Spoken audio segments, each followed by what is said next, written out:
بنو امیہ بڑی جدوجہد کر رہے تھے بادشاہی کے لیے، لیکن انہوں نے کہا کہ ہم لڑ رہے ہیں، کوشش کر رہے ہیں، لیکن ہمیں کسی کافر کی مدد کی ضرورت نہیں، ہم جتنا مرضی لڑیں لیکن کافروں کے ہاتھوں بنو عباس کو مروانے کو ہم تیار نہیں ہیں، ہمیں خبردار، تمہارا آپس کا معاملہ ہے، ہم خود نمٹ لیں گے، تمہیں اجازت نہیں دیتے تم اندر کودو اور کود کر کے تم فسادات پیدا کرو اور مسلمانوں کے اندر تقسیم کرو۔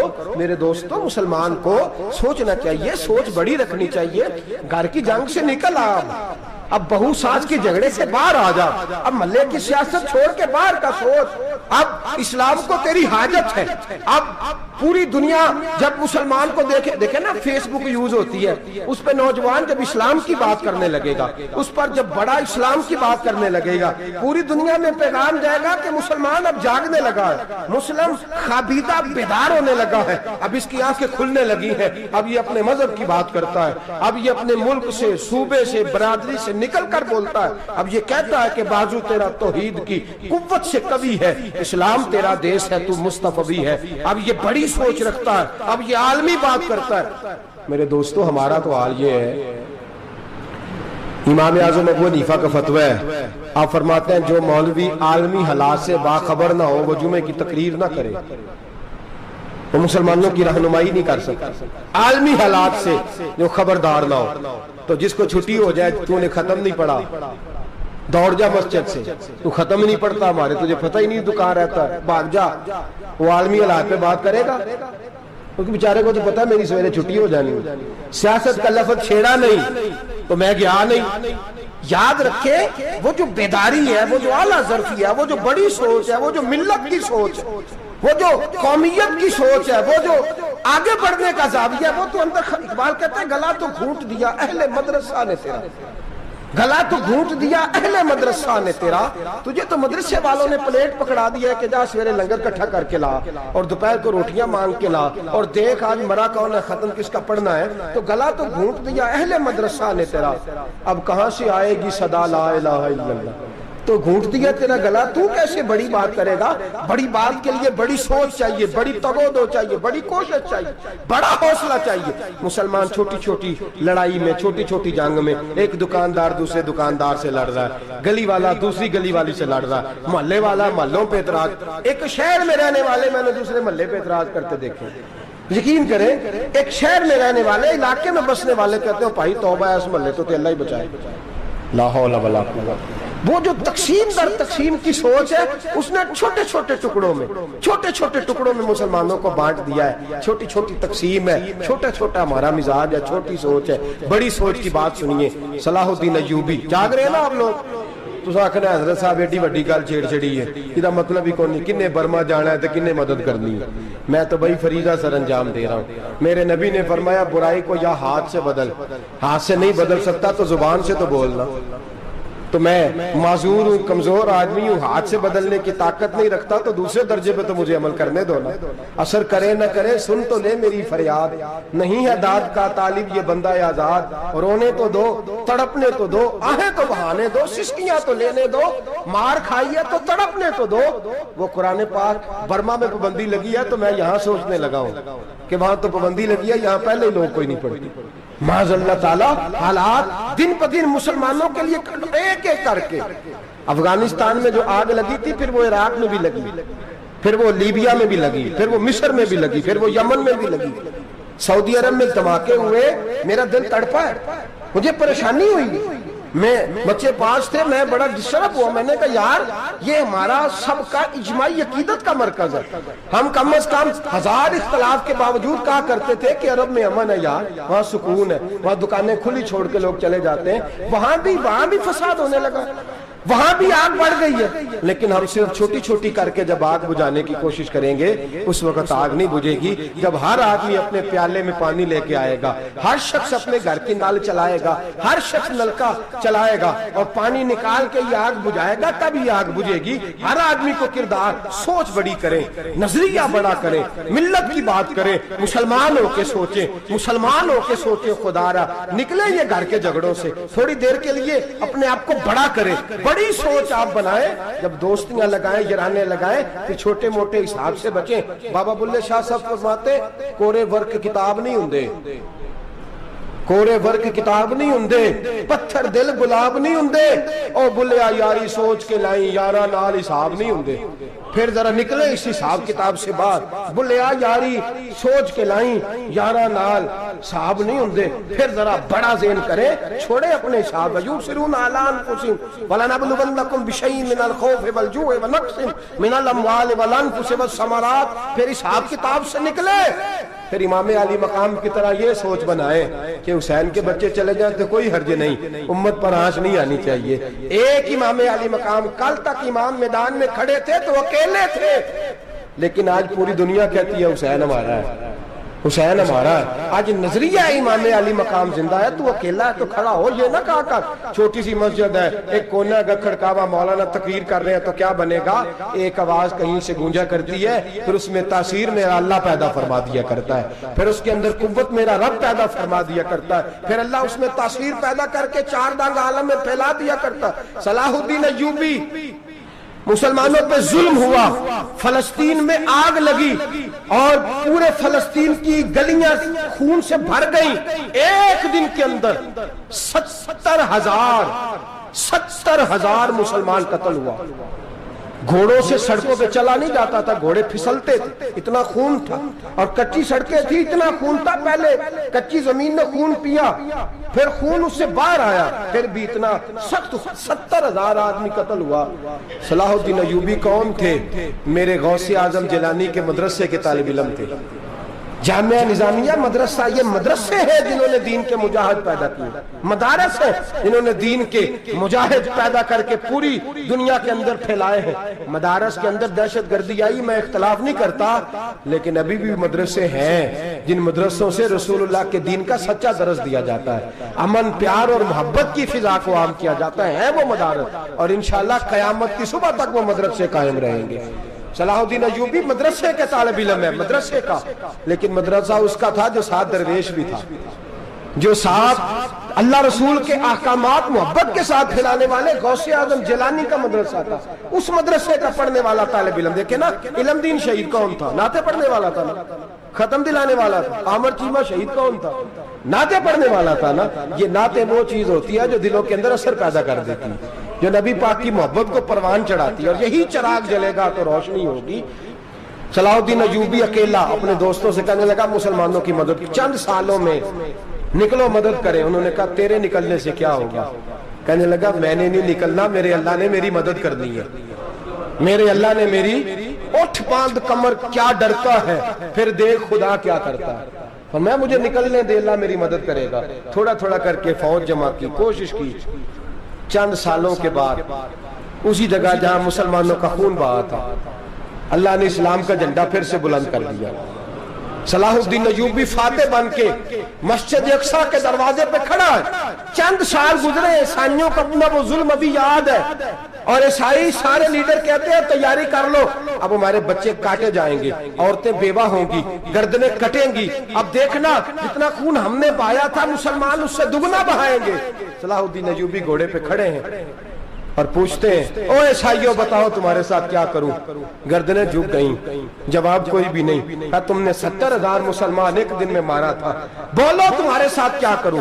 تم نے ایک دن میں مسلمان یوں کاٹے جیسے گاجر مولی کاٹی جاتی ہے، بولو کیا کروں؟ عیسائی کہنے لگے ہمیں اپنے ظلم یاد ہے، تشدد یاد ہے، بربریت یاد ہے، تو بہتر جانتا ہے تو نے کیا کرنا ہے۔ صلاح الدین ایوبی گھوڑے پہ فاتح کھڑا ہے، آنکھوں میں آنسو آئے، تڑپ کے رویا، کہنے لگا میں تمہارے ساتھ وہی سلوک کروں گا جو میرے مصطفیٰ نے قریش مکہ کے ساتھ فرمایا تھا، لا تصریب علیک، جاؤ تم پر کوئی زیادتی، جاؤ تم آزاد ہو۔ اس نے کہا تو کر کیا رہا ہے؟ کہنے لگا میں کیا کروں، میں اس محمد کا ماننے والا ہوں جس نے معاف کرنا سکھایا ہے صلی اللہ علیہ وسلم، میرے پیروں میں زنجیر ہے رسول اللہ کی غلامی کی، جاؤ تم آزاد ہو۔ اس نے کہا تم آزاد ہو، لوگوں نے کلمہ پڑھنا شروع کر دیا، اشہد ان لا الہ الا اللہ واشہد ان محمدن عبدہ۔ سارے قبیلے کے کچھ نہ کچھ لوگ مسلمان، ایک قبیلہ رہ گیا مسلمان نہیں ہوتا۔ صلاح الدین ایوبی اپنے خیمے میں بیٹھے ہیں تو ایک بی بی آ گئی، اس قبیلے کا کوئی شخص مسلمان نہیں ہوتا۔ بی بی آئی، آگے کہنے لگی میرے 4 بیٹے جنگ میں کھو گئے، چھوٹے چھوٹے بچے، جنگ میں کھو گیا مل نہیں رہے، فوجیوں کو حکم دے مجھے میرے بچے تلاش کر کے دیں۔ صلاح الدین ایوبی نے جھٹ پٹ سر پہ امامہ باندھا، نیزہ پکڑا، سینے بند باندھا، اپنے جبے کو سمیٹا اور باہر کہنے لگی تو کدھر جا رہا ہے؟ کہنے لگا میں خود تیرے بچے تلاش کر کے دوں گا۔ صلاح الدین چند سپاہی ساتھ گلی گلی نکلے، گلی گلی فجر کے نکلے، اثر ہو گئی، تھک گئے، 2 نمازیں صحرا میں پڑھی، جنگل کے اندر پہنچے تو ایک کونے میں 4 بچے ایک جگہ ڈرے اور سہمے ہوئے بیٹھے ملے۔ صلاح الدین ایوبی اٹھا کے لائے، ماں کو کہنے لگے تیرے بچے ہیں۔ نکلا اس لیے تھا کہ میرے نبی نے فرمایا بچے جدا ہوں تو ماں کو درد بڑا ہوتا ہے، اور میرے رسول نے فرمایا تھا جب جنگ کرنے جاؤ تو کھیت برباد نہ کرنا، فصلیں تباہ نہ کرنا، بچوں کو ماں سے جدا نہ کرنا۔ فرمایا میں سوچ رہا تھا تیرے بچے کہیں میری وجہ سے جدا ہو گئے تو مصطفیٰ کو جواب کیا دینا؟ فرمایا تیرے بچے ڈھونڈ کے لایا ہوں۔ بچے ماں کے پاس آنے لگے تو ماں نے بڑے بیٹے کے منہ پہ تھپڑ مارا، کہتا ہے اماں کیا ہوا؟ کہنے لگے تو نے سنا نہیں کہ دشمن کے بچوں کی اتنی حفاظت کرتا ہے، میرے پاس نہ جا، اس کے قدموں میں بیٹھ جا۔ جس نبی کے غلام اتنے سچے ہیں وہ نبی کتنا سچا ہوگا، جس نبی کے نوکر اتنے کھڑے ہیں وہ نبی کتنا کھڑا ہوگا، جا کے کلمہ پڑھ لے۔ میرے دوست یہ اسلام ہے جس نے غیروں کا درد بھی اپنے سینے میں رکھا۔ اقبال کہتا ہے سارے زمانے کا درد ہمارے ہی سینے میں ہے، برما کا مسلمان ہو یا عراق، لیبیا، افغانستان، کشمیر کا مسلمان ہو، میرے دوست وہ غیر نہیں ہے، وہ تیرا اپنا ہے۔ اس کا رنگ نہ دیکھ، اس کی بولی نہ دیکھ، اس کا قبیلہ اور علاقہ نہ دیکھ، دیکھ کہ وہ تیرے رسول کا کلمہ پڑھتا ہے، وہ دیکھ کہ وہ کعبے کی طرف منہ کر کے نماز پڑھتا ہے، دیکھ کہ تیرا اور اس کا نصاب زندگی قرآن ایک ہے۔ میرے دوست کچھ نہیں کر سکتا تو دعا تو کر دیا کر، کچھ نہیں کر سکتا تو التجا تو کر دیا کر، اللہ کے حضور یہ تو کہا کر کہ اللہ مسلمان جہاں بھی ہیں تو ان کی مدد فرما، اللہ مسلمان جہاں بھی ہیں تو ان کی غیبی امداد فرما۔ یہ دعا تو میرے دوست ضرور کیا کرو، سوچ بڑی کریں، جب بھی آپ بولیں، جب بھی آپ لکھیں، جب بھی کسی سے بات کریں تو بحیثیت مسلمان کے بات کریں، بحیثیت ایک نبی پاک کے غلام کے بات کریں، اپنی زندگی اس انداز میں ترتیب دیں کہ پہلے آپ مسلمان ہیں، اس کے بعد آپ کچھ اور ہیں، پہلے اسلام کی بات کریں، بڑی بات کریں، بڑے حوصلے کی بات کریں، پھر اسلام کو قوت ملے گی، پھر بیداری امت کو نصیب ہوگی۔ اللہ کریم برما کے مسلمانوں کو اپنی رحمت کی ٹھنڈی چھاؤں نصیب فرمائے، ہمیشہ مدحت خیر الانام میں گزرے، دعا ہے یہ عمر درود و سلام میں گزرے۔ آخر دعوانا ان الحمدللہ۔